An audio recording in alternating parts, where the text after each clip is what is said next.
西北工业大学火箭冲压组合循环发动机试飞成功，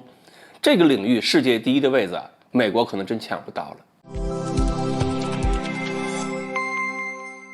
各位网友，大家好，我是罗小飞。前几天呢，我们说到美国在6代机研制过程中，恐怕要继续领先中国不容易了。然后我就看呢，有些评论区里边呢，有人就说美国发动机可比咱们好很多呀。那美国这个不是要上变循环发动机吗？咱们现在怎么样了？巧了，就在有人提这个问题那一天，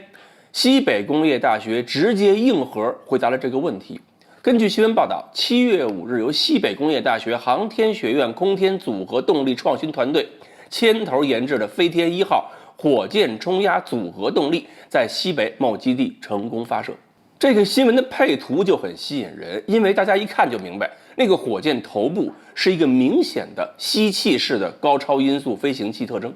有点类似美国那个 X51。X51 呢是美国做超燃发动机技术验证的这个东西，它是用火箭助推器先加速到一定速度，比如说3倍音速以上，然后前方空气进入发动机的时候，因为速度很高嘛，压力就足够大了，就不需要压气机再单独增加压力，那个气压就足够让发动机循环起来了。关键是当燃料进入燃烧室之后，还要求在超音速气流里边燃烧，这就是超燃状态了。而西工大这次玩的是什么呢？我们再读一遍新闻的原文。国际首次验证了煤油燃料火箭冲压组合循环发动机火箭亚燃、超燃、火箭超燃的多模态平稳过渡和宽裕综合能力，突破了热力喉道调节、超宽包线高效燃烧组织等关键技术飞行实验圆满成功。估计很多人看到这么一长串的术语先晕了。那咱们一个一个瞧嘛。第一个关键词，组合循环发动机。这种发动机美国也在搞，简单说就是一台发动机可以在不同的飞行高度、速度环境下，以不同的工作状态进行工作。就是你可以把它想象成一个外部不变化，内部在不停变化的一个变形金刚。速度不同，高度不同，那么里边的结构就会根据实际的飞行环境和要求进行变化。组合循环发动机有基于火箭的，叫火箭机的；有基于涡轮发动机的，叫做涡轮机的，是2大类别。西工大的呢，应该是前者，是基于火箭的。这里还有个新闻线索：2020年，西安航天动力研究所就宣布过成功试飞了火箭机的这种组合循环发动机。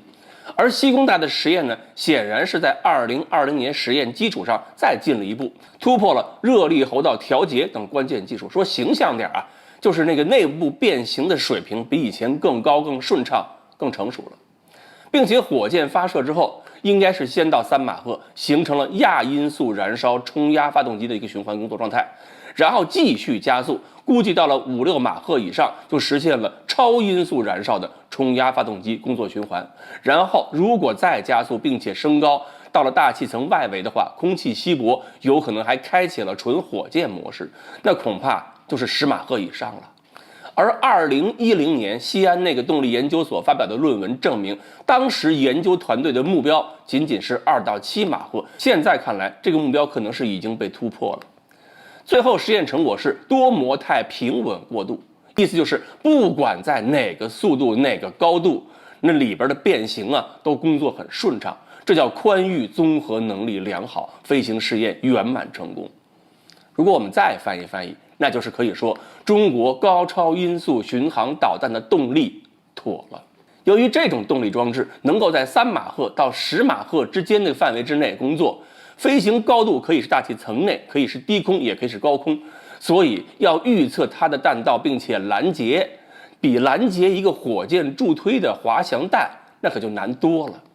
而相比之下，美国在3个月前也成功进行过一次使用超燃发动机的高超音速吸气式武器实验。不过，美国那个发动机按照工作记录来讲，最多是工作了300多秒，